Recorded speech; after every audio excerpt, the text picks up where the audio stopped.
नमस्ते जी, नमस्ते। क्या हाल चाल है आपके? सर जी हम तो बहुत अच्छे हैं, आप बताइएगा। हम भी बहुत बहुत बढ़िया हैं, प्रेम से बोलेंगे राधे राधे। तो आपके लिए एकदम गजब चीज़ में लेकर आया हूँ। क्या लेकर आया हूँ समझो ज़रा।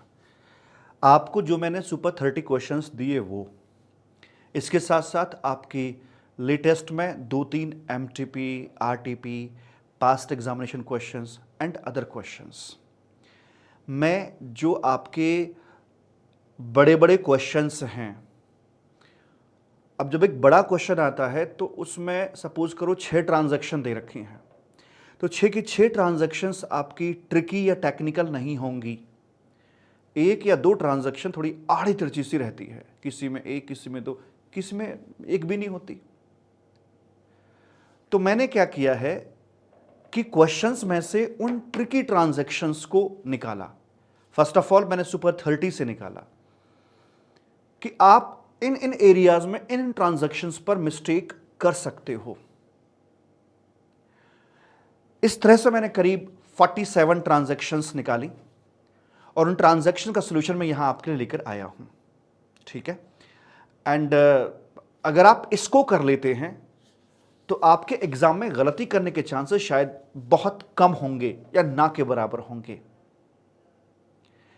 और मंडे की शाम को, कमिंग मंडे की शाम को 6:30 आप तैयार रहिएगा।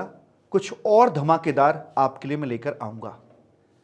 शेड्यूल हो जाएगा अभी मेरे यूट्यूब चैनल पर, और आप वो क्या बोलते हैं, नोटिफिकेशन वगैरह जो भी ऑन करके रखना, जिससे कि आपको अलर्ट मिल जाए, आपको याद भी आ जाए। ठीक है? Yes sir. इसके साथ साथ मैं आपको यहां पर प्रेजेंटेशन भी सिखाऊंगा कि बड़े क्वेश्चन को आपने किस फॉर्म में रखना है, किस तरह से क्वेश्चन को हैंडल करना है। और 40 ये रैपिड फायर क्वेश्चंस हैं और कुछ जरूरी जरूरी इंपॉर्टेंट कॉन्सेप्ट्स हैं, दो चार, जिन्हें आपने किसी भी सूरत में छोड़कर नहीं जाना है। उस पर बेस्ड क्वेश्चन पक्का पक्का आएगा। तो यहां पर कुछ प्रेजेंट ये how to handle and presentation tips अपनी दी हुई हैं। जैसे मैं इसकी बात करता हूं कि आप जब किसी भी ट्रांजैक्शन को देखें तो सबसे पहले क्या चेक करना है, क्या वो ट्रांजैक्शन आपकी इनवार्ड ट्रांजैक्शन है या आउटवार्ड। भयंकर प्रॉब्लम यही हो जाती है कभी कभी। आउटवार्ड है तो भाई आउटपुट जीएसटी की बात करेंगे, इनवार्ड है तो आईटीसी की चर्चा करी जाएगी। आउटवार्ड है तो देखो क्या उस पर टैक्स लगता है या एग्जेम्प्ट है या सप्लाई ही नहीं है। लगता है तो फिर यह चेक करो कि उसका नेचर क्या है, इंट्रा है या इंटर है। वहीं कहीं शॉर्टकट में अपना या तो अपनी आंसर शीट का एक रफ पेज बना लेना, वहां पर लिखते चलना ऐसे ऐसे करके। यानी पहले क्वेश्चन को कागज पर सॉल्व करने से पहले दिमाग में सॉल्व करना है, तो कागज पर गलती नहीं होगी आपकी। नहीं है तो बात ही खत्म। और जीएसटी अगर है तो पॉइंट चेक करना है। उसके बाद यह भी चेक करना है कि एनसीएम में इसी बंदे, क्योंकि आपसे ना इसका करवाया जाएगा, भाई मिस्टर एक्स का बताइए इस महीने का क्या सीन रहता है। तो महीना भी दिमाग में रख के चलना है, क्योंकि कभी कभी ट्रांजैक्शंस क्या होती है, ट्रांजैक्शन टैक्सेबल तो है पर इस महीने में नहीं, इससे अगले या पिछले महीने में है, तो आपको इस चीज का भी ध्यान रखना है।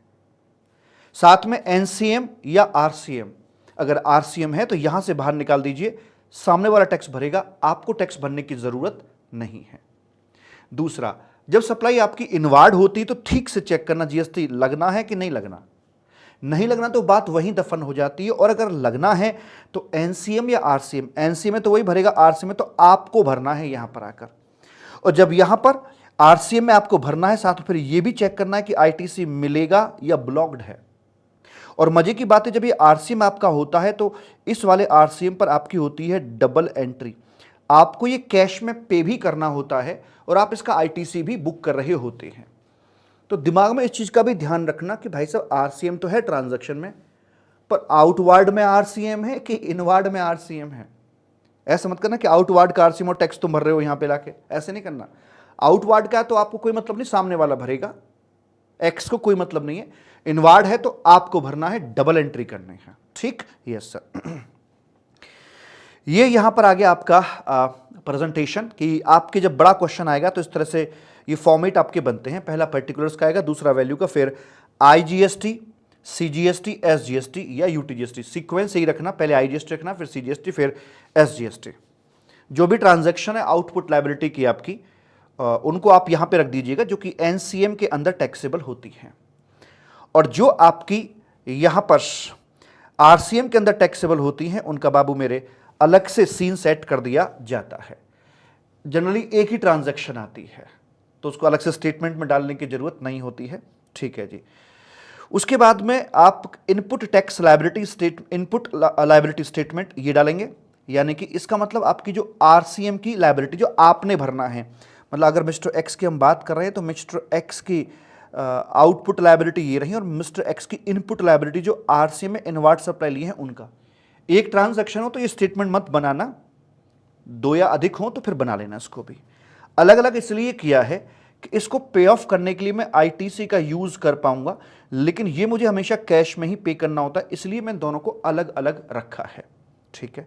फिर बनेगा आईटीसी स्टेटमेंट अपना, कि सबसे पहले चेक करें कोई ओपनिंग बैलेंस तो नहीं है, और अगर है तो डालिए। उसके बाद जो भी आपने एनसीएम वाली इनवर्ट सप्लाई पे जो आपका आईटीसी बनता है वो, और आरसीएम वाली इनवर्ट सप्लाई पे जो आपका आईटीसी बनता है वो, दोनों को चिपका दीजिए। फिर सेट ऑफ का स्टेटमेंट बनेगा, सीक्वेंस वही रहेगा, output IGST, output CGST, output SGST या यूटीजीएसटी, और यहां से आप उसे अपना सेट ऑफ करके चलेंगे। इधर अपने आईटीसी आ जाते हैं, आईटीसी ऑफ आईजीएसटी आ जाएगा, ऑफ अपना सीजीएसटी आ जाएगा, ऑफ अपना एसजीएसटी जो अपने यहाँ पे निकल के आ जाएगा, और फिर इनको हम सेट ऑफ करके चलते हैं। सेट ऑफ का नियम आपको मालूम है कि पहले आईजीएसटी के लिए, फिर सीजीएसटी एसजीएसटी किसी भी रेशो में किसी भी सीक्वेंस में वैसे करके चलेंगे। और फिर सेट ऑफ करने के बाद ये निकलती है यहां पर आपकी कैश लायबिलिटी।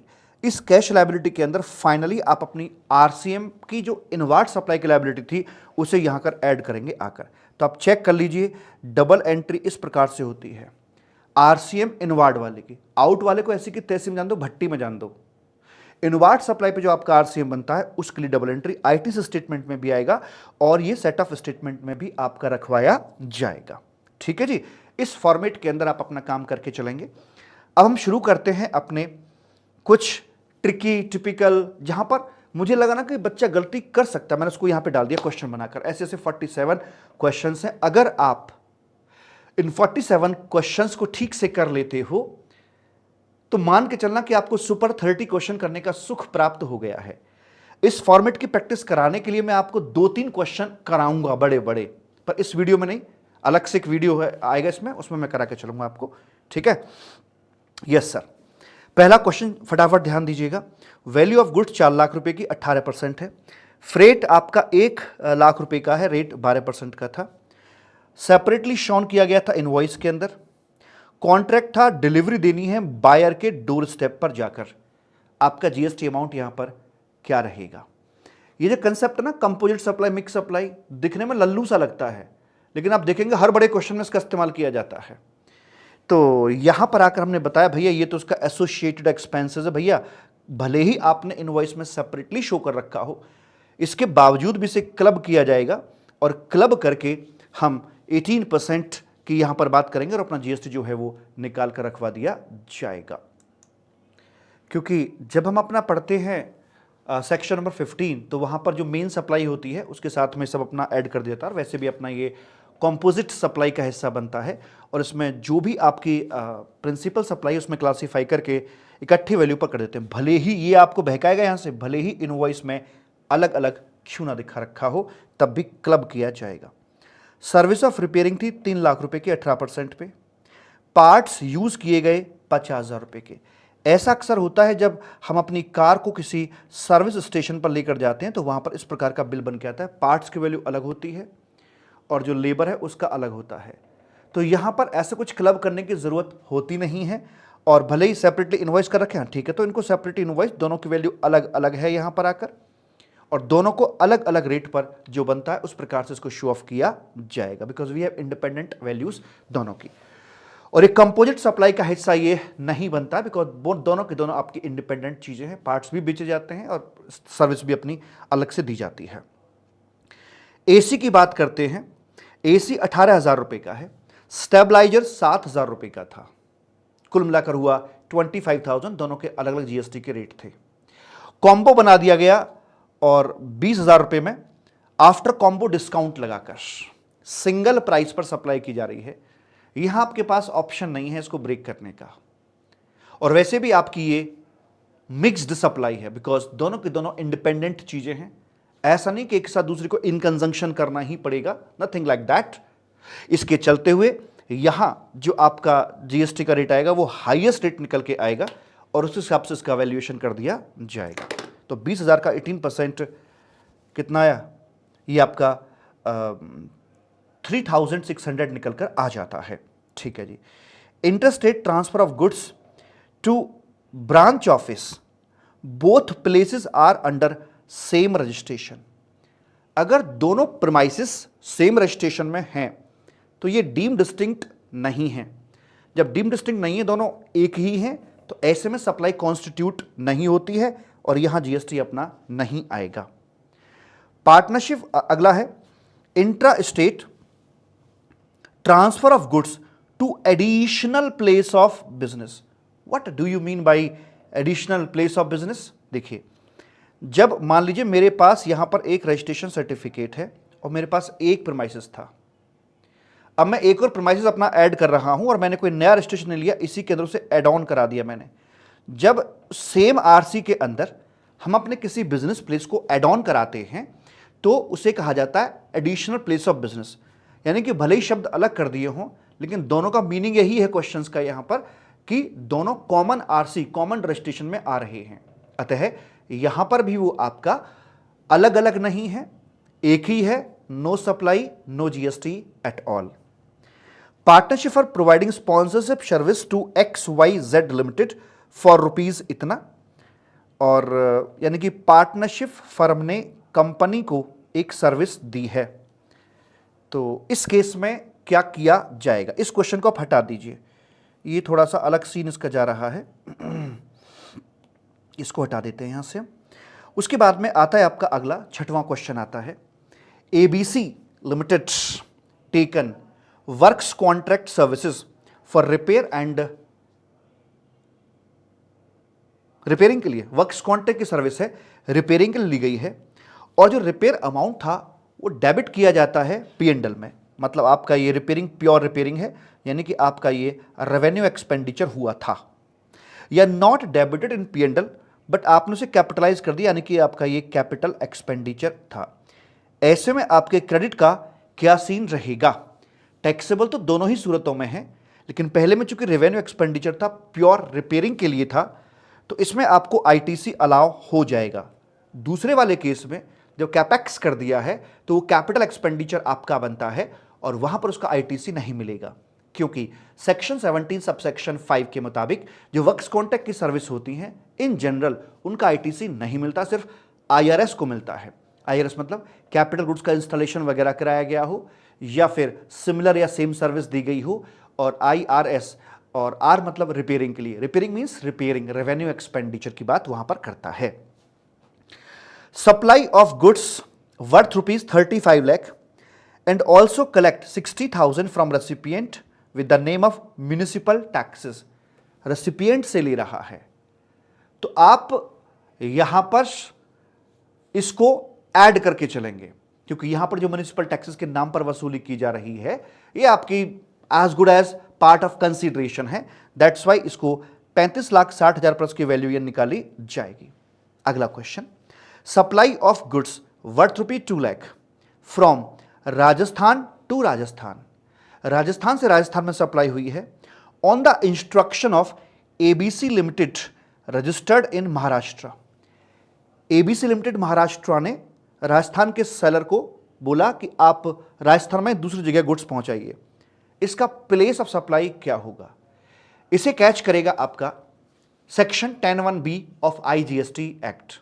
उसके मुताबिक जो रेसिपिएंट इसके नाम पर बिलिंग हो रही है, जो रजिस्टर्ड रेसिपिएंट है, ये bill to ship to model हो गया आपका, तो रजिस्टर्ड रेसिपिएंट है उसका जो एड्रेस है यानी कि महाराष्ट्र, वो यहां पर आकर बन जाएगा भाई साहब आपका क्या बन जाएगा सर? ये बन जाएगा आपका लाइक प्लेस ऑफ सप्लाई बना दिया जाएगा। और ऐसे देखेंगे जैसे कि डिलीवरी राजस्थान से महाराष्ट्र के लिए की जा रही है और ये इंटर स्टेट बना दी जाएगी। सेम क्वेश्चन को रिपीट किया थोड़ा चेंज करके, क्या कि अगर यही ट्रांजैक्शन हो रही है supply of goods worth ₹2 lakh from Rajasthan to Rajasthan on the instructions of ABC limited, जो कि अनरजिस्टर्ड है और वो महाराष्ट्र के अंदर है, वैसे करके बोल दिया जाता है। तो इसे पकड़ लेगा आपका 10(1) CA के अंदर आया हुआ सर्कुलर, और वहां बोलेंगे कि जो गुड्स का डिलीवरी प्लेस है उस पर आकर हम इसका प्लेस ऑफ सप्लाई निकालेंगे, एंड डिलीवरी प्लेस राजस्थान के अंदर है, इसलिए ट्रांजैक्शन राजस्थान से राजस्थान को हुई और ये आपकी इंट्रा स्टेट यहां पर बना दी जाएगी। Purchase of truck for business use 20 lakh रुपए 28% से है। What about ITC? बात बड़ी छोटी सी है लेकिन गलती अक्सर हो जाती है। ट्रक वगैरह पर कोई किसी प्रकार की पाबंदी नहीं है। वेसल एयरक्राफ्ट जो गुड्स ट्रांसपोर्ट में या पैसेंजर ट्रांसपोर्ट में इस्तेमाल होते हैं, मतलब गुड्स ट्रांसपोर्ट के एंगल से देखें तो वेसल एयरक्राफ्ट जहाजों के ऊपर रिस्ट्रिक्शन है, मे और मे नॉट बी। गुड्स की ट्रांसपोर्टेशन में आपके जो ट्रक वगैरह है इस पर कोई किसी प्रकार की रिस्ट्रिक्शन नहीं है। बिजनेस पर्पस के लिए यूज कर रहे हो तो उसका आईटीसी आपको नॉर्मल तरीके से दे दिया जाएगा। Vishnu limited take voluntary registration on 24 फरवरी 2024 को and capital goods purchase 20 days ago, 20 दिन पहले खरीदा था, for ₹10 lakh at the rate of 18%। What about ITC to recipient? इसको कैपिटल गुड्स का आईटीसी मिलेगा या नहीं मिलेगा? देखिए, इसे कैप्चर कर लेगा आपका सेक्शन 18(1) का बी, कि जो वॉलंटरी रजिस्ट्रेशन हम लेते हैं तो जो भी बचा कुचा होता है उसका क्रेडिट मिल जाता है। लेकिन मैं आपको बता दूं 18(1)A और बी में सिर्फ इनपुट्स के क्रेडिट मिलते हैं, कैपिटल गुड्स का क्रेडिट नहीं मिलता, सो इसे यहां इसका क्रेडिट अवेलेबल नहीं कराया जाएगा। इसी क्वेश्चन के अंदर इनपुट भी खरीदे थे 23 फरवरी 2023 को फॉर ₹3 लाख, जो स्टॉक में अवेलेबल थे इसमें से 2 लाख रुपए के। क्या इसका आईटीसी हमें अवेलेबल हो जाएगा 2 लाख रुपए के रिस्पेक्ट में?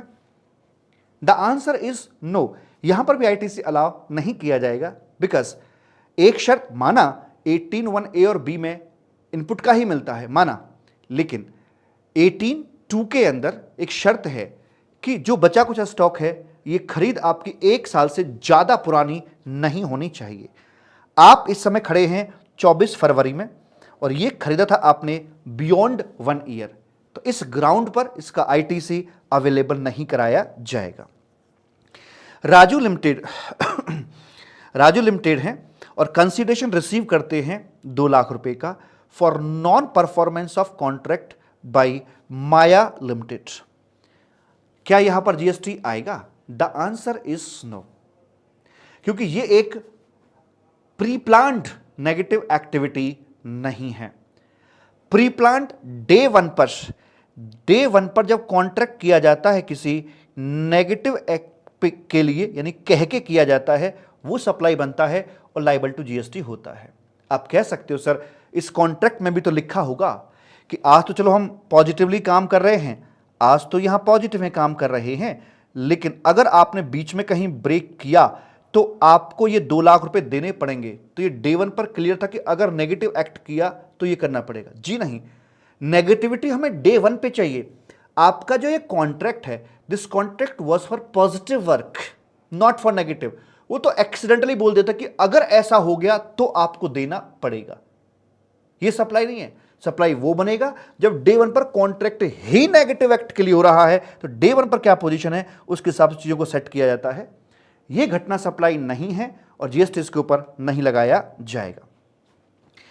ABC limited provide service of booking of air travel in economy class from Patna to north east. अच्छा, नॉर्थ ईस्ट रीजन पे सर जी एग्जम्पशन मिलती है, वहां कोई फ्लाइट लैंड करे या टेक ऑफ करे और हाँ इकोनॉमी क्लास, हाँ ये तो एग्जेम्प्ट है। गलत, ये टैक्सेबल है। ये टैक्सेबल है क्योंकि यहां पर जो पूछा गया है वो ट्रांसपोर्टेशन ऑफ पैसेंजर की सर्विस बाय एयर के बारे में नहीं पूछ रहा, वो कह रहा है एयर ट्रेवल एजेंट की सर्विस के बारे में पूछ रहा है। ABC limited provide service of booking of air travel ticket. इस एयर ट्रेवल टिकट अब कहीं का भी बुक करे क्या फर्क पड़ता है? हाँ, ये जो गुड्स ट्रांसपोर्टेशन वाली ट्रांजैक्शन है, इस जो ये पैसेंजर ट्रांसपोर्टेशन वाली सर्विस बाय एयर है, इस पर तो जीएसटी नहीं आएगा। लेकिन जिस एयर ट्रैवल एजेंट से बुक किया है उसके रिस्पेक्ट में तो यहां जीएसटी पक्का पक्का लगा दिया जाएगा।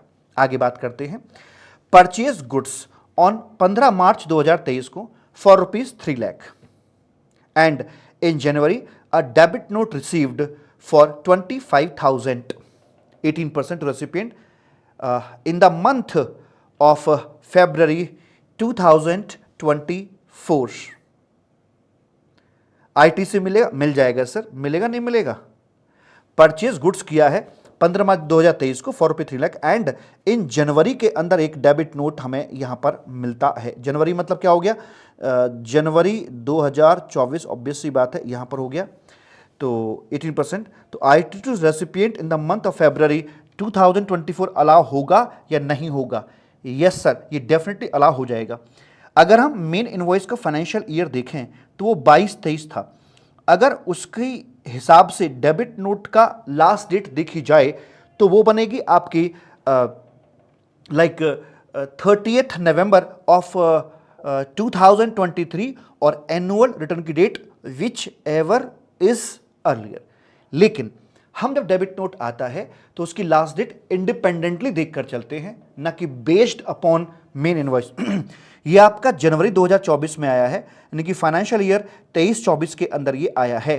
तो इसका मतलब हम इसका जो क्रेडिट है वो ले सकते हैं 30th नवंबर ऑफ 2024 और एनुअल रिटर्न की date whichever is earlier, वहां तक इसका लिया जा सकता है। तो फरवरी के महीने में पूछा था, तो क्या फरवरी में क्रेडिट ले सकते हैं कि नहीं? The answer is yes. आगे बात करते हैं, intra state supply of taxable goods था, अच्छा, of ₹40,000 in the month of February. ठीक है जी, invoice issued in February 2024, but ₹1 lakh was received in advance in January 2020। ये से 25 करिए, इसे भी 25 करते हैं। हाँ, तो इनवॉइस आपका February 2025 में था। Inter supply tax goods in the month of February, invoice issued, हाँ सेम मंथ में इनवॉइस इशू कर दिया गया है, बट 1 लाख रुपए आपको रिसीव हो गया था एडवांस इन जनवरी 2025 में रिसीव हो गया था। Amount of GST in the February month क्या रहेगा?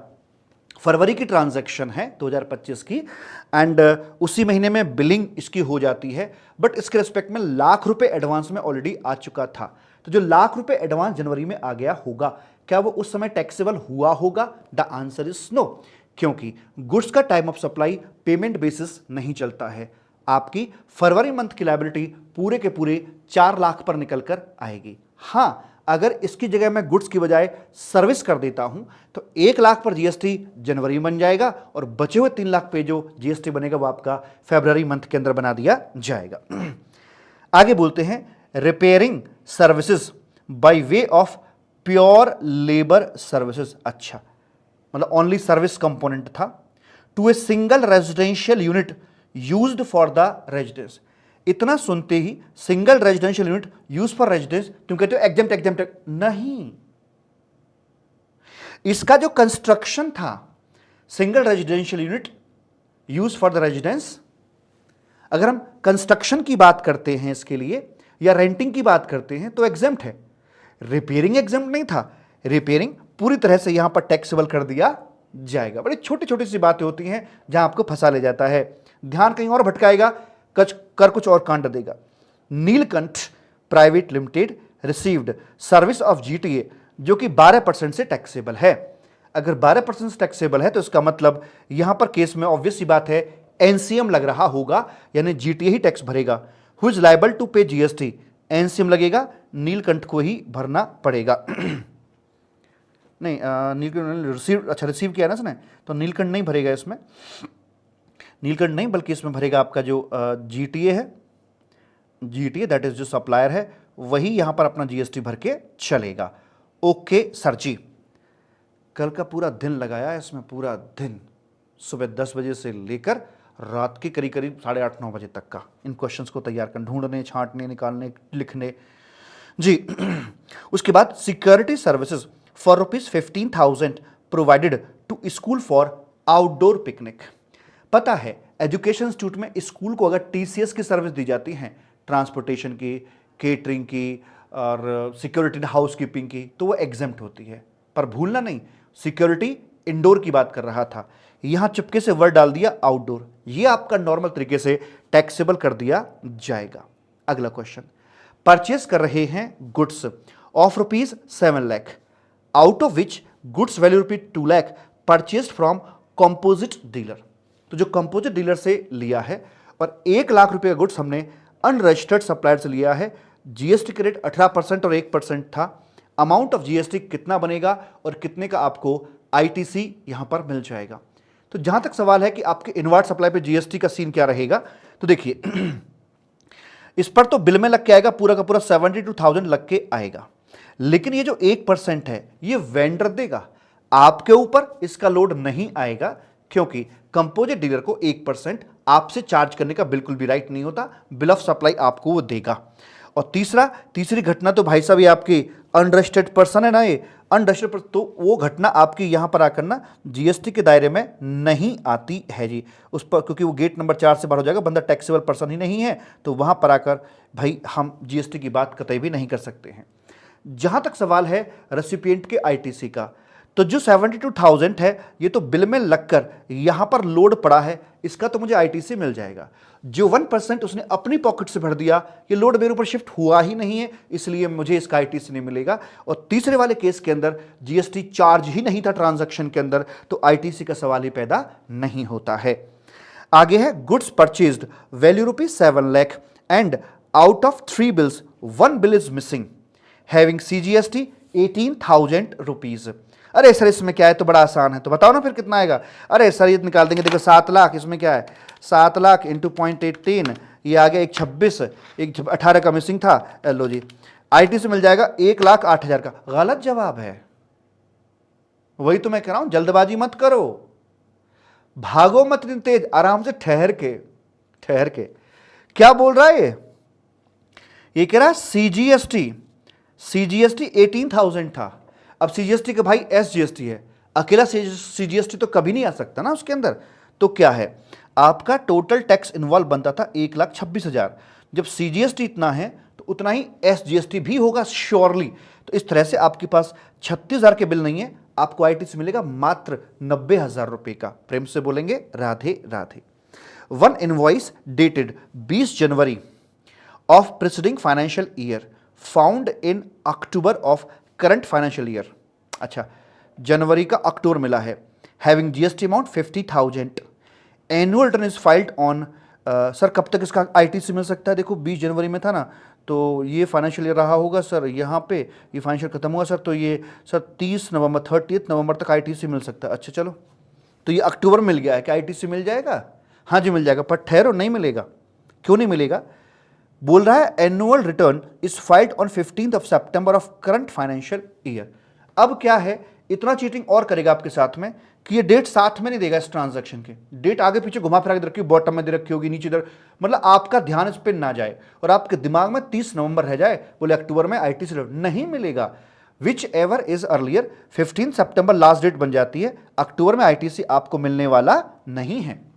ओके, आगे बोलते हैं, ABC limited rent out commercial property to XYZ limited, registered under GST, value lakh रुपए की है और जीएसटी आपका 18% का बन जाता है।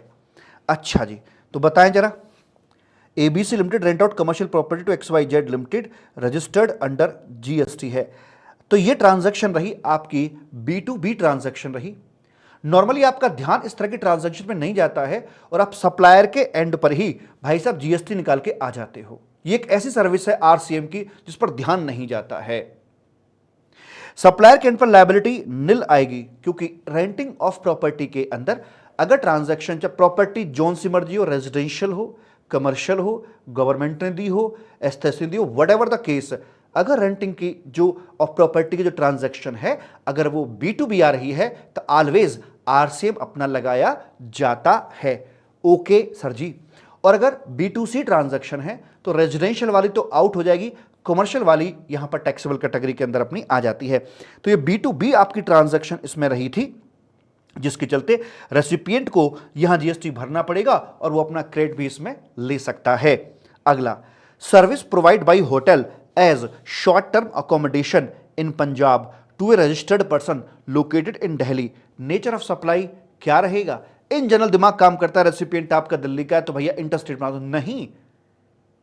आईजीएसटी के सेक्शन 12 सबसेक्शन 3 के मुताबिक ये रेंटिंग ऑफ मतलब इमोल प्रॉपर्टी होटल वगैरह इसमें आते हैं। Location of the property will be the place of supply, तो ट्रांजैक्शन आपकी इंट्रा स्टेट बनाई जाएगी। ओके, इनवॉइस वैल्यू ₹1,00,000 रिसीव्ड होता है आपको जनवरी 2025 में एंड गुड्स रिसीव होते हैं आपको अप्रैल में। What about ITC in January month, मिलेगा नहीं मिलेगा? नहीं मिलेगा, क्योंकि सेक्शन 16 की पहली कंडीशन डॉक्यूमेंट आपके हाथ में होना चाहिए और गुड्स भी आपको मिल जाना चाहिए। जब तक गुड्स नहीं मिलेगा बात नहीं बनेगी, आईटीसी नहीं मिलेगा। Delivery of goods made in January, माल जनवरी मिल गया, बिल लेट आएगा अप्रैल में, आप अप्रैल में क्रेडिट ले पाएंगे। जनवरी में आपसे पूछ रहा होगा तो भैया जनवरी में आपको आईटीसी मिलने वाला नहीं है। यह क्वेश्चन बेहद डेंजरस है। सुनीता लिमिटेड परचेज कर रहे हैं goods from Ram limited. As per contract Sunita ने मैं सुनीता और राम से परचेज किया है, ठीक है। As per the contract delivery of goods was at the risk of Sunita, जो at delivery of the goods was at the premises of Sunita, at the नहीं ठीक है, रिस्क ऑफ सुनीता पे रहेगी, मतलब ट्रांजिट में कोई दिक्कत पड़ी तो मतलब सेलर का कोई रोल नहीं है, सुनीता का रोल है। How ever Ram limited arrange कर देगा ट्रांसपोर्टेशन फॉर सुनीता। हमने कहा ठीक है, रास्ते में टूट फूट होगी हम बेयर कर लेंगे, कम से कम कोई ट्रक व्रक वाला तो बता दो किससे बात करें क्या करना है। बोला वो हम अरेंजमेंट करवा देंगे, किससे बात करा देंगे, आपकी चिंता मत करो। लेकिन उन्होंने प्रैक्टिकली डिलीवरी मुझे कहाँ दी? होम डिलीवरी दी है या अपने ही प्रीमाइस पर डिलीवरी दी है? अपने ही प्रीमाइस पर डिलीवरी दी है। ट्रक वाला आया, मान लो हम भी पहुंच गए और हमने सामान लोड कराया ट्रक में और लेकर आ रहे थे, रास्ते में टूटा फूटा, सुनीता की जिम्मेदारी होगी। सेलर के एंड से डिलीवरी उसने अपने ही फैक्ट्री पर दे दी है। मुझे बताइए मुझे गुड्स कब मिले? जब वहां से माल चला या जब मेरी फैक्ट्री में रिसीव हुआ, क्योंकि सेक्शन 16 की कंडीशन यह कहती है कि भाई आपको सप्लाई मिल जानी चाहिए, मिल जानी चाहिए। क्या बोलते हैं आगे? ट्रांजिट रिस्क जो था, risk and return with Sunita था। गुड्स वर्थ ₹1,00,000 इतने इतने के handed over by Ram at his factory gate पर दे दिए गए टू सुनीता ऑन 28 फरवरी को, और ये पहुंचता है आपके सुनीता के प्रीमाइस में पहुंचता है ये 1 मार्च को। बताइए हम क्रेडिट कब बुक करें? फरवरी में बुक करें या मार्च में बुक करके चलें? अगर आप ये देखते हो कि रिसीव होने का मतलब रेसिपिएंट के प्रीमाइसिस में रिसीव हो तो क्रेडिट मिलेगा मार्च में। अगर आप ये कहते हो मिलने का मतलब मिलने से होता है तो हमें फरवरी मिल जाएगा। तो साहब एज पर द इवन मैं आपको बताऊं, इसमें मिलने का मतलब फरवरी में आएगा। सेक्शन 16 में ये नहीं लिखा हुआ है कि वो हमारे प्रीमाइसिस पे आ जाएगा तब उसे मिला हुआ माना जाएगा। The moment risk and return transfer हुआ एट द टाइम वो हमने ले लिया, वो हमें मिल गया और मैं फरवरी के महीने में ही अपना क्रेडिट ले पाऊंगा। लेकिन पता है वो आपसे क्या बोलेगा? वो आपसे स्टेटमेंट बनवाएगा, मार्च महीने की स्टेटमेंट बना के दो और ये ट्रांजैक्शन देगा। तो भाई साहब मार्च में आप इसका क्रेडिट बुक मत करिएगा, ये आपका फरवरी में ही बुक हो चुका होगा। ठीक है जी। Goods used of ₹1,00,000 at the rate of 18% for setting up telecommunication tower. तो टेलीकम्युनिकेशन टावर जो होती है एज पर सेक्शन नंबर 17 सबसेक्शन 6, ये आपकी एक इमूवेबल प्रॉपर्टी होती है। उसकी जो भी आप ये गुड्स वगैरह यूज कर रहे हो भाई साहब, तो हमें पता है कि इमूवेबल प्रॉपर्टी के लिए कोई भी सर्विस या गुड्स लेके चलते हैं तो उनका क्रेडिट सिर्फ IRS पोजीशन में मिलता है, नॉर्मली नहीं मिलता है। इंस्टॉलेशन ऑफ कैपिटल गुड्स के लिए, कैपिटल गुड्स ये है नहीं, टावर गुड्स क्या भाई साहब, ये तो कैपिटल गुड्स छोड़े तो गुड्स ही नहीं है, इमूवेबल है, रिपेयरिंग के लिए मिल जाता है और अपना सिमिलर के लिए मिल जाता है। तो फाइनली इसका यहां पर ITC अवेलेबल नहीं कराया जाएगा। For the month of May 2025 a lot received in January, आपसे क्वेश्चन में कैलकुलेशन करवा रहा होगा मई 2025 के लिए, बोलेगा एक लॉट रिसीव हुआ है जनवरी 2025 में एंड लास्ट लॉट मिलेगा जून 2025 में। क्या आप जनवरी में क्रेडिट बुक करेंगे? The answer is no. The answer is no. First lot received in May and last lot दिसंबर में जाके मिलेगा। क्या आप मई में क्रेडिट बुक करेंगे? The answer is no. तुम देख लेना, ये तुम्हारा क्वेश्चन पेपर है, इनमें से कितनी ट्रांजैक्शंस आपकी कॉमन निकल आई आप चेक कर लेना। Club gym service taken for employees IT से मिलेगा, इन जनरल नो है, लीगल ऑब्लिगेशन हुआ तो मिल जाएगा। Works contract service, construction service या goods purchased for laying pipeline, pipeline डालने के लिए इस्तेमाल किया गया है, वर्क्स कॉन्ट्रैक्ट वगैरह ये सब जो है। और बोलेगा एक पाइपलाइन इनसाइड द फैक्ट्री डाली है और एक पाइपलाइन आउटसाइड द फैक्ट्री डाली है।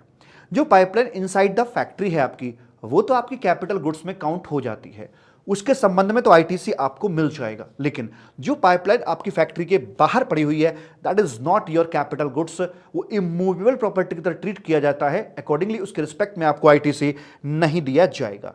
ऐसा लिखा है सेक्शन 17 सबसेक्शन 6 के अंदर कि पाइपलाइन लेड आउटसाइड द जो फैक्ट्री होता है, that is called immovable property.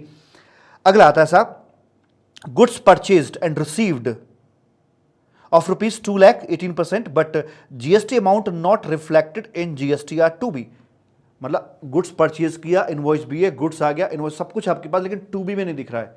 क्या आपको आईटीसी मिलेगा? सेक्शन 16 की वन ऑफ द कंडीशन ये भी है कि आपका टू बी में रिफ्लेक्ट होना चाहिए, वहां रिफ्लेक्ट नहीं होगा तो आपको आईटीसी मिलने वाला नहीं है। 5 truck given on hire to government authority for 15 days rental, 7,500 per day पर ट्रक था। क्या यहां पर जीएसटी आएगा या नहीं आएगा?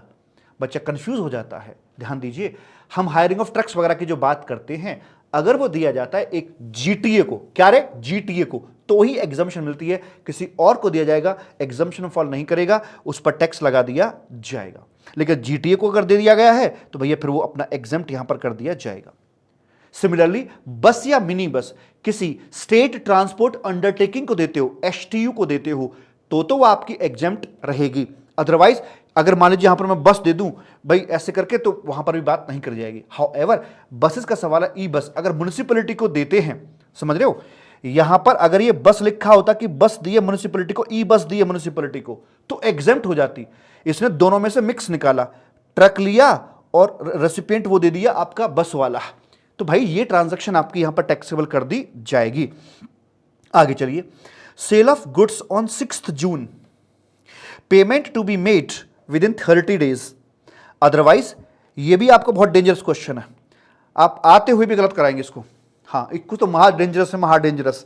Cell of goods on 6 January, payment to be made within 30 days, नहीं तो इंटरेस्ट लग जाएगा 2% पर मंथ का on invoice value, shall be applicable. Actual payment की जाती है along with interest on 20 February को की जाती है। ट्रांजैक्शन 6 जनवरी की थी, तो मतलब थोड़ा लेट करी गई है, 30 दिन के बाद करी गई है। 15 दिन का डिले यहां पर दिख रहा है हमें, 15 डेज का डिले दिख रहा है। तो वैल्यू ऑफ गुड्स आपकी 5 लाख यहां पर दे रखी थी। आप निकालिए जरा, इंटरेस्ट निकालिए। आप बोलेंगे 5 लाख का गुड्स था, नहीं, इनवॉइस वैल्यू पे लगानी थी, बोल रखा है साफ साफ। तो पहले 5 लाख पे इसका जो भी एप्लीकेबल रेट है उसका टैक्स निकालो, इनवॉइस बनाओ पहले इसका। 5 लाख प्लस टैक्स 5,90,000 आया, और 5,90,000 पे आप निकालो 2% से इंटरेस्ट निकालो। अब आप दूसरी गलती क्या करेंगे, इंटरेस्ट निकलती आपको लगेगा भाई साहब कैलकुलेशन अच्छी खासी कर दी है, भाई साहब अभी आपको ना वो आ गया टैक्स निकला है, नहीं ये टैक्स नहीं है, इंटरेस्ट है ये। अगली गलती क्या करेंगे, आप असेसेबल वैल्यू वाले कॉलम में 5,900 को ले जाकर जोड़ देंगे, इस पे जीएसटी 0.18 ऐसे निकाल देंगे, 1,065, नहीं, गलती हो जाएगी। इंटरेस्ट जो मिला जब मिला जितना मिला, जिस महीने में मिला है उसी महीने में टाइम ऑफ सप्लाई राइज होता है उसका, और ऑलवेज इंक्लूसिव ऑफ जीएसटी मानते हैं। तो 5,900 इंटू 18 डिवाइड बाई 118, ये 900 रुपए का जीएसटी आएगा आपके इंटरेस्ट के ऊपर, और उस महीने में आएगा जिस महीने में आपको ये रिसीव हुआ है। ये जो गुड्स है, गुड्स का टाइम ऑफ सप्लाई तो जनवरी में आ जाएगा, लेकिन जो आपकी इंटरेस्ट है इसका time of supply February month के अंदर आपका निकाला जाएगा, जिसकी ड्यू डेट 20 मार्च यहां पे रखवाई जाएगी। ओके, तो अगर आपसे पूछ रहा है कि फरवरी मतलब जनवरी महीने की लायबिलिटी बताई, तो भाई साहब आप इतनी सारी कैलकुलेशन कर ली, लेकिन जनवरी में टैक्सेबल नहीं है, ये फरवरी में टैक्सेबल, ये भी ध्यान रखना है, ये फरवरी में टैक्सेबल है आपका। या ऐसा हो सकता है कि आपसे फरवरी का निकलवा रहा हो कि भाई फरवरी के लिए निकाली, क्या होगा, तो फिर आप गुड्स की नहीं आएगी उसमें टैक्सेबल वैल्यू, फिर आपकी सिर्फ इसी की आएगी यहां पर वैल्यू। समझ में आ रही बात है? तो आपको ये देखना है बड़ी बड़ी चीज देखनी है भाई, कौन से महीने की बात कर रहा है उस महीने के हिसाब से काम करना है आपने, ठीक है। यस सर, ओके जी, ओके ओके। कैलकुलेशन करवा रहा है फरवरी मंथ के लिए, ठीक है जी, okay. The supplier supplied 1000 packet of 10 each in the month of January 2025 and in February revalue कर देता है द कंसाइनमेंट एट द ₹9 के हिसाब से रीवैल्यू कर देता है, अकॉर्डिंगली इशू कर देता है credit note to the buyers. Buyer को क्रेडिट नोट डाल देता है मेहरबानों, और बायर अपना आईटीसी भी रिड्यूस कर लेता है। एंड जो आपका बायर है, बायर अपना आईटीसी भी रिड्यूस कर लेता है। बताइए क्या सप्लायर की लायबिलिटी भी घटाई जाएगी? द आंसर इज नो, क्योंकि आपके पोस्ट सप्लाई डिस्काउंट के लिए दो कंडीशन होनी बहुत जरूरी है। एक एग्रीमेंट होना चाहिए एडवांस में सप्लाई के वक्त या सप्लाई से पहले, और क्रेडिट नोट के दम पर सामने वाला आईटीसी घटा ले। बाकी सारे काम हुए, लेकिन यहां डिस्काउंट सडन दे दिया, कुछ वैसी बात नहीं थी, पहले से एग्रीमेंट नहीं था, इसलिए इसका जो सप्लायर की लायबिलिटी है उसमें कोई किसी प्रकार का रिडक्शन नहीं किया जाएगा। Right sir. 35, transportation service given to college, इसमें बड़ी गलती होती है बच्चों से। गिवन टू कॉलेज है, ध्यान से देखना, इनवार्ड है कि आउटवार्ड, किसके लिए बात कर रहे हैं? मान लो कॉलेज के लिए आपको कुछ निकालना है, transportation service given to college, तो कॉलेज के लिए इनवार्ड है फॉर ₹5 लाख। जीएसटी अमाउंट आपका 5 लाख रुपए यहां पर निकल के आएगा, तो ये टैक्सेबल होगा कि नहीं होगा? यस सर, क्योंकि ट्रांसपोर्टेशन की सर्विस अगर स्कूल को दी जाती है तो एग्जाम्प्ट रहती है, कॉलेज को दी जाएगी वो प्रॉपर तरीके से टैक्सेबल हो जाएगी। लेकिन आपका कॉलेज आगे भी ट्रांसपोर्टेशन की सर्विस दे रहा है, अगर वो दे रहा है तो एग्जम्पशन में लिखा है कि education institute including school college कोई भी हो, अगर अपने स्टूडेंट फैकल्टी और स्टाफ को ये ट्रांसपोर्टेशन की सर्विस आगे दे रहा है तो वो एग्जेम्प्ट रहती है। तो आपको ये कंफ्यूज नहीं होना है कि भाई कॉलेज अगर ले रहा है तो टैक्सेबल है, दे रहा है ट्रांसपोर्टेशन तो एग्जेम्प्ट है। तो ठीक से देखना है कि ले रिया है या दे रिया है, क्या कर रहा है। Okay sir ji. Mister A as a business correspondent provide service to urban branch of wealth bank, ये अपना वैल्यू यहां पर आ गई है। जीएसटी का इसमें क्या सीन रहेगा जरा आप हमें यहां पर बतला दीजिएगा। जीएसटी आएगा और बिजनेस करस्पॉन्डेंट का जिक्र चूंकि आरसीएम के चैप्टर में होता है तो आपको ना लगे कि आरसीएम लगेगा, आरसीएम नहीं लगेगा भाई साहब, यहां पर अपना एनसीएम यानी कि फॉरवर्ड चार्ज मैकेनिज्म ही लगाया जाएगा, और जो बिजनेस करस्पॉन्डेंट है वो जीएसटी भरेगा। तो फिर आरसीएम कहां है? हाँ, बीसी के पीछे कोई एजेंट होता, वो बीसी को सर्विस देता और अपने ले रहा होता कमीशन, उसके ऊपर बीसी को आरसीएम में टैक्स भरना पड़ जाता। रिकवरी एजेंट सर्विस है provided to car dealer for ₹15,000। तुम जरा से क्वेश्चन में हिल जाओगे, पता है ऐसे घुमा घुमा के लाता है वो।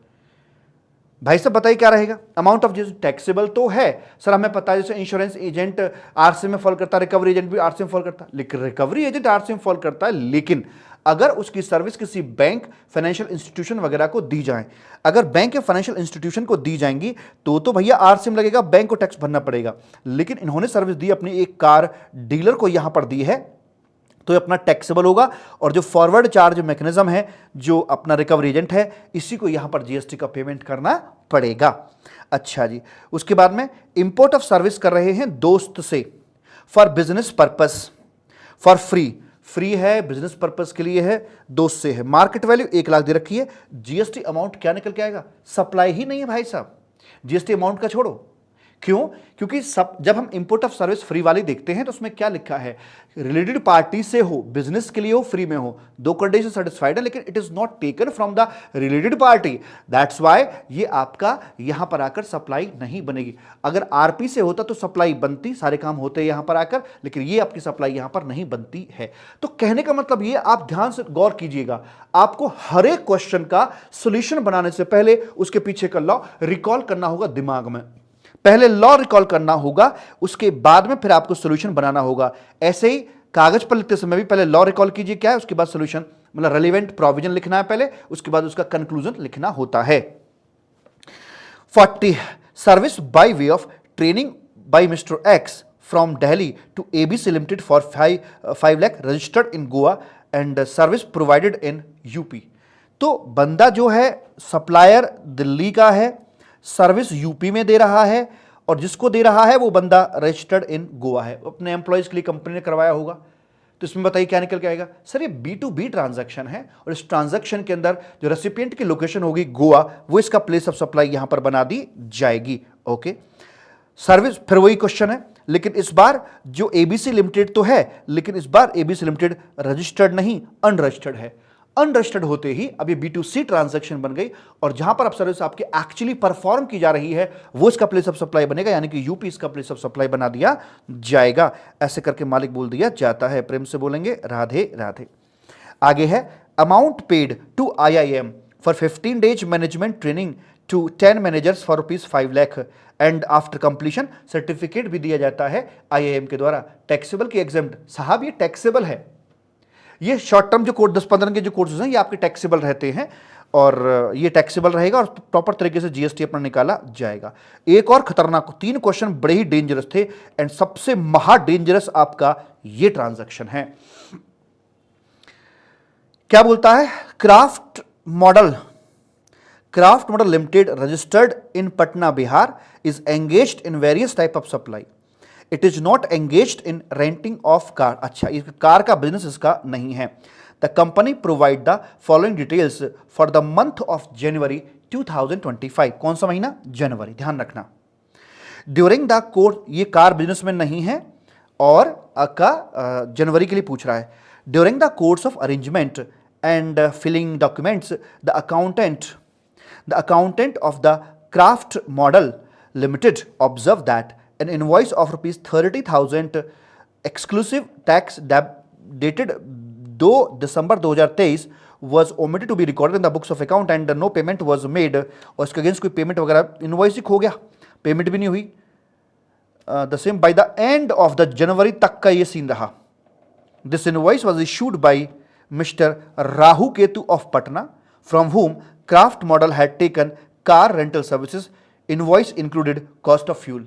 अब देखो उसमें क्या क्या लगता है इसके अंदर मैं बताऊं। देखो यहां पर आपका ये है भैया जी, क्राफ्ट मॉडल है, क्राफ्ट मॉडल है और ये एक आपकी रजिस्टर्ड कंपनी है ना, लिमिटेड रजिस्टर्ड। हाँ, और पटना बिहार में ये आपके एक कंपनी है और ये रजिस्टर्ड भी है।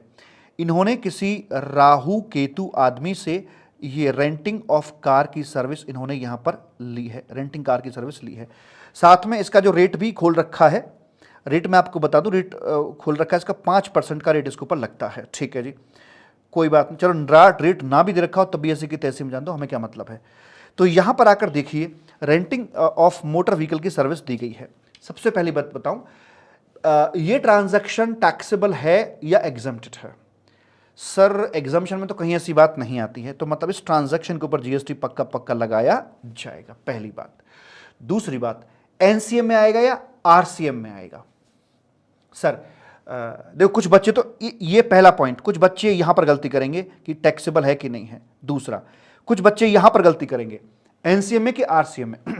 RCM के चैप्टर में दे रखा है कि जब सीन ये बन जाए, रेंटिंग में NCC का सीन बनता है, जब एक नॉन कंपनी को सप्लाई दे रही हो, नॉन कंपनी है ये कंपनी है, तो वहां पर आपका RCM लग जाता है। दूसरी गलती बच्चा ये करेगा, इस पे NCM लगा के आएगा, यहां से भी बच गया RCM, तो बच्चा क्या करेगा? तीसरी गलती पक्का करेगा। क्या करेगा उसमें? वो क्या बोल रहा है, जनवरी के लिए पूछ रहा था ना, इसके जनवरी के मंथ में इसे टैक्सेबल यहां पर करके आएगा और क्राफ्टमैन से रिवर्स चार्ज में GST भरवा भी देगा और ITC भी बुक कर लेगा। भाई वैसा रुको रुको रुको रुको रुको जरा ध्यान से पढ़ो। इसका जो इनवॉइस था वो कौन सी डेट का था? इसका जो इनवॉइस था जी भैया इनवॉइस जो था इसका वो था 2 दिसंबर का और जनवरी तक कोई पेमेंट भी नहीं हुई है। जनवरी के महीने के लिए आपसे काम करवा रहा है। इनवॉइस था इसका 2 दिसंबर का। ठीक, अच्छा जी। तो अब यहां देखते हैं, इसके लिए RCM में टैक्सेबल है, इट्स ओके, बट चेक करो इसका टाइम ऑफ सप्लाई क्या निकल कर आ रहा है। इसका जो टाइम ऑफ सप्लाई निकल के आएगा तो रेसिपिएंट के एंड पर हम देखते हैं कि भाई जो भी पेमेंट की डेट है वो और 61वां दिन देखो, और 61वां दिन विच एवर इज अर्लियर। ये जनवरी के लिए हमें बताना कि क्या सीन रहेगा। ठीक है, तो पेमेंट जनवरी में इसने किया नहीं है तो ये तो चीज आई नहीं। अब रह गया 61वां दिन। अब जरा काउंट करते हैं, 2 दिसंबर से काउंट करते हैं तो दिसंबर के महीने के हमारे पास 31 - 2 29 डेज यहां रह जाते हैं। और जनवरी महीने के 29 और जनवरी महीने के हमारे लग जाते हैं 2 दिसंबर था ना, ठीक है, दिसंबर के हो गए 29 दिन वहाँ हो गए, और जनवरी महीने के हो गए भाई साहब हमारे यहाँ पर आकर जनवरी 31 की होती ना, ये यहाँ हो गए, तो भाई रे 50 60 दिन, अरे भगवान 60 दिन हो गए। लेकिन 61वां दिन 60 दिन के बियॉन्ड हमें चाहिए होता है, और 61वां दिन फॉल करेगा आपका फरवरी के महीने में जाकर फॉल करेगा। तो इस पे जीएसटी तो आएगा, but in the month of February इसका टाइम ऑफ सप्लाई निकलकर आएगा, और ड्यू डेट पड़ेगी 20 मार्च। ओ भाई साहब, और आपसे पूछ क्या रहा है जनवरी के लिए, तो जनवरी के महीने में इस पर कोई आरसीएम का टैक्स नहीं है। अच्छा चलो, अगर आपसे ये पूछता कि चलो फरवरी महीने का बताओ मुझे, फरवरी महीने में क्या सीन रहेगा, तो तुम क्या करोगे? अगर तुम यहां तक ठीक ठाक पहुंच भी गए, तुम बोलोगे ठीक है भाई फरवरी महीने में, तो फरवरी महीने के अंदर हम आरसी में लायबिलिटीज की पे करवा देंगे, कोई दिक्कत वाली बात नहीं है, और इसका करस्पॉन्डिंग सर ने बताया डबल एंट्री होती है, इसका आईटीसी भी क्लेम कर लेंगे। नहीं मिलेगा, आईटीसी नहीं मिलेगा। आईटीसी इसका ब्लॉक है सेक्शन 17 सबसेक्शन 5 में। कैसे बताते हैं, देखिए, जब हम आईटीसी का सेक्शन 17 सबसेक्शन 5 पढ़ते हैं तो वहां पर दो प्रकार की बातें हैं, कार खरीद के लाएं या कार किराए पर लें। मैंने एग्जांपल दिया था कि भाई दूध पीना है तो डेयरी से लेकर आओगे, भैंस पालोगे तो रिपेयर मेंटेनेंस भी करानी पड़ेगी, नहलाई धुलानी पड़ेगी, चारा वारा देना पड़ेगा। तो अगर मैं कार खरीद के लाता हूं और कार से जुड़ी हुई सर्विसेज जो होती हैं उनका नॉर्मली आईटीसी नहीं मिलता है, सिर्फ एसटीडी वालों को मिलता है, या जो तो सेम बिजनेस में चल रहे हों, या ट्रांसपोर्टेशन वाले हों, ड्राइविंग स्कूल चला रहे हों। ठीक, यस सर। या सिमिलरली अगर मैं ये ऑप्शन ना करके रिपेयर मेंटेनेंस और खरीदने का चक्कर न करके मैं किराए पर अगर कार लेकर आता हूं तो उसका इन जनरल आईटीसी नहीं मिलता है। उसका आईटीसी सिर्फ 3 व्यक्तियों को मिलता है, जो फर्दर सप्लाई कर रहे हो, सेम सप्लाई कर रहे हो, या फिर ट्रांसपोर्टेशन, या फिर इसमें अपना ड्राइविंग में चल रहे हो। तो ये कहीं पर भी फॉल नहीं करता है, और ये बात खास तौर बोल दी थी कि ये रेंटिंग के बिजनेस में नहीं है। कहां पर क्या बोल रहा है, कहां से क्या पूछ रहा भाई, बहुत ही गहरा क्वेश्चन। 47 में से सबसे गहरा क्वेश्चन आपका ये रहा, जो कदम कदम पर अच्छे व्यक्ति से गलती करवा दे। आप तो खैर इंटरमीडिएट के बच्चे हो, क्योंकि वहां ध्यान जाता नहीं है। ठीक है जी, तो इसका आईटीसी ब्लॉक्ड रहेगा, फरवरी महीने के अंदर भी इसका आईटीसी मिलने वाला नहीं है भाई साहब। तो ये इसका मैंने लिखा है जी, पूरा सोल्यूशन बना रखा है यहां पर आकर। तो what about GST liability in the month of January, भाई ITC, no ITC in January, reasoning कर दी मैंने उसकी, और आईटीसी मिलेगा नहीं, इसका आईटीसी ब्लॉक्ड यहां पर किया हुआ है। आप जरूर बताइएगा आपके क्वेश्चंस कैसे लगे, कॉन्फिडेंस आपका बूस्ट हुआ कि नहीं हुआ। आपकी जो कमेंट्स हैं, जो सपोर्ट है, मेरा मोरल और बूस्ट करेगी, और मैं आपके लिए और अच्छी अच्छी चीजें करने के लिए मुझे और प्रेरणा मिलेगी, इंस्पिरेशन मिलेगी। आप अपना रिव्यू, अपना फीडबैक इस पर जरूर दिएगा। एकदम यूनिक सी चीज इस बार मैंने करी है ये। आगे है service provided to state government for ₹5 lakh, for this total expenditure was, ये भी खतरनाक है भाई साहब, ये भी डेंजरस है। Service provided to state government for ₹5 lakh की सर्विस दी गई थी। For this total expenditure was 90,000 and only 63,000 borne by the state। अब कर लो क्या करोगे खिचड़ी, बताओ। मेन कॉलम में टैक्सेबल वैल्यू में क्या लेकर आओगे आप? नील लिखोगे, 5 लाख लिखोगे, 90,000 लिखोगे, 63,000 क्या लिखोगे? तो हमें एग्जम्पशन बताती है कि जहां जो टोटल एक्सपेंडिचर का 75% गवर्नमेंट बेयर करती है, 75% और मोर गवर्नमेंट बेयर करती है, तो एग्जम्पशन मिल जाती है। तो यहां लिया 63,000 आउट ऑफ 90,000, तो 63 डिवाइड बाई 90,000 इंटू 100 हम करते हैं, तो यह आता है आपका 70% गवर्नमेंट बेयर कर रही है, मतलब एग्जम्पशन नहीं मिलेगी। नहीं मिलेगी तो टैक्सेबल क्या होगा? 5 लाख। ओ भाई साहब, ये 5 लाख टैक्सेबल है या नहीं है? ये बात तय हुई खर्चे में कितनी शेयरिंग करी सरकार ने। हे भगवान, हे प्रभु, यह भी क्वेश्चन गलती कराने वाला था। आगे है total invoice received having GST amount of ₹90,000। अच्छा, out of 20,000 related to e invoice था, नॉट हैविंग IRN। 20,000 के इनवॉइस थे, उसमें IRN नहीं था। हाउएवर सप्लायर ने प्रॉपर अपनी GSTR 1 फाइल कर रखी थी, और आपके 2B के अंदर भी पूरा का पूरा 90,000 शो हो रहा है। सर तो 2B के हिसाब से लेते हैं, तो 2B के हिसाब से ले लेंगे हम। हाँ, 2B के हिसाब से तो ले लोगे, लेकिन सेक्शन 16 की एक वन ऑफ द कंडीशन ये कहती है आपसे, क्या कहती है भला? वो ये कहती है कि भाई आपके पास में क्रेडिट बुक करने के लिए पहली कंडीशन बोलती है कि वैलिड डॉक्यूमेंट होना जरूरी है। 2B में दिख रहा है it's good, but valid document नहीं है आपका ई invoice without invoice reference number. वही तो उसकी आत्मा है, इनवॉइस रेफरेंस नंबर। सारा कुछ तो उसके अंदर 64 डिजिट के अंदर छिपा हुआ है जिसमें होता IRN। तो वो वैलिड डॉक्यूमेंट नहीं है। सेक्शन 16 की condition number 1 not complied with, hence आपको ITC यहां पर नहीं दिया जाएगा, भले ही वो आपका 2B के अंदर दिख रहा हो। ओहो, आगे चलो। छोटे छोटे 4 क्वेश्चन हैं। दिखने में तो बड़ा खतरनाक सा लगता है, लेकिन देखो होगा क्या। SQM limited normally gives an interest free credit period 30 days का for payment, after that it charges interest 1% per month का part thereof on list price. ACD paid the supply after 45 days, interest बनता, but SQM ने waiver दे दिया interest का। तो interest के बारे में जानते हैं, मिलेगा तो GST की बात करेंगे, जिस महीने में मिलेगा उस महीने में GST की बात करेंगे, वो भी इंक्लूसिव ऑफ GST मानते हुए। लेकिन अगर मिला ही नहीं, वेवर दे दिया, तो आपको कोई भी यहां पर नहीं आएगा, तो आपकी GST लायबिलिटीज के ऊपर नहीं बनेगी। दूसरा, SQM लिमिटेड रिसीव कर रहे हैं 50,000 as subsidy from one non government organisation, अच्छा, NGO on sale of such machine. The subsidy was not linked with the price of the machine and also not considered in the list price of 950. Not linked था, ये link नहीं थी उससे। बताइए, 50,000 की subsidy मिली है, non government. अरे sir, non government से मिली तो मन कर रहा है सर जैसे हम इसमें ऐड कर दें सर, ऐड कर दें।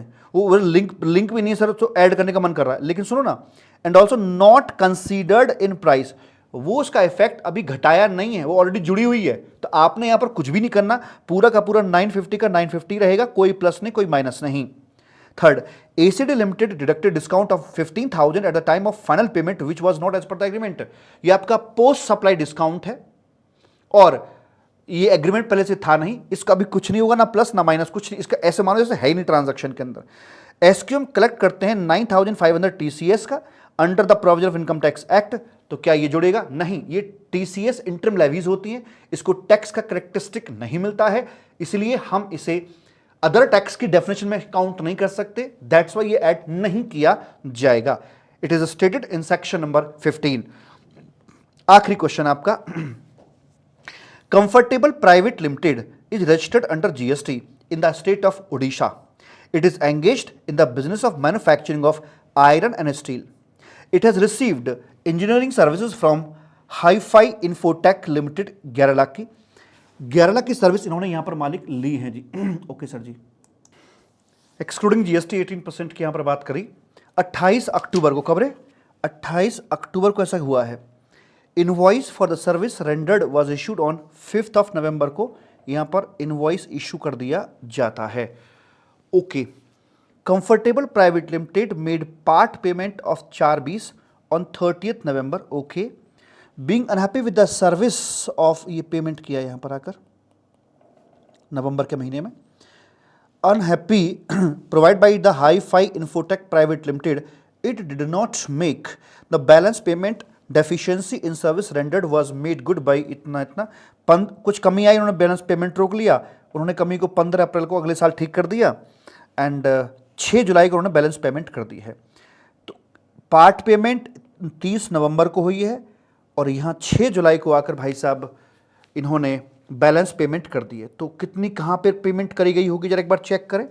11 लाख का था इनका, तो 11 लाख थी असेसेबल वैल्यू इनकी यहाँ पर आकर, ठीक है। असेसेबल वैल्यू 11 लाख की बनती थी, जिस पर GST बनता था 18% से GST इनका बनता था भैया जी। तो कितना आया 11 लाख का 18%, 11 लाख का इंटू 0.18, इट कम्स टू 198 आता है जी। और टोटल हो गया आपका 12,98,000 टोटल पेबल बनते थे। इनमें से 4/20 का पेमेंट कर दिया जाता है यहाँ, और बाकी कितना बचा -4,20,000। तो 12,98,000 माइनस 4,20,000, बाकी 878 का पेमेंट आपका यहाँ पर किया जाता है। यहाँ पता चुपके से क्या फंसा दिया इसने, 180 दिन की कंडीशन। ये आपका यहाँ ट्रांजैक्शन थी, आपका जो इनवॉइस कटा हुआ था भाई साहब, ये आपका 5 नवंबर का बिलिंग यहाँ पर हो रखी थी। तो ये जो पेमेंट है 4/20 वाली, ये तो नवंबर में ही आ गई है और अगली पेमेंट गई है भाई साहब जुलाई में जाकर। तो जो नवंबर में पेमेंट आपने आईटीसी तो शुरू में पूरा पूरा बुक कर लिया होगा, 198 का बुक कर लिया होगा, है ना। ये तो ओके है, ये तो विद इन आपका 180 डेज है। लेकिन ये आपकी जो जा रही है वो बियॉन्ड, वो जा रही है भाई साहब बियॉन्ड 180 डेज आपकी ये जा रही है।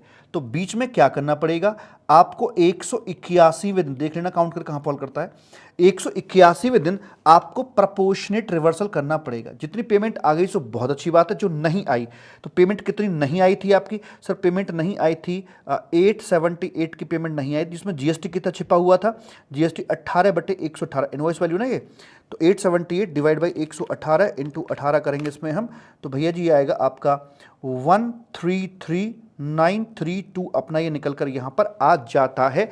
ऐसे करके मालिक बोल दिया जाता है भैया जी, ये यहां अपना निकल के आ जाएगा। ओके सर जी, कोई दिक्कत वाली बात इसमें नहीं है।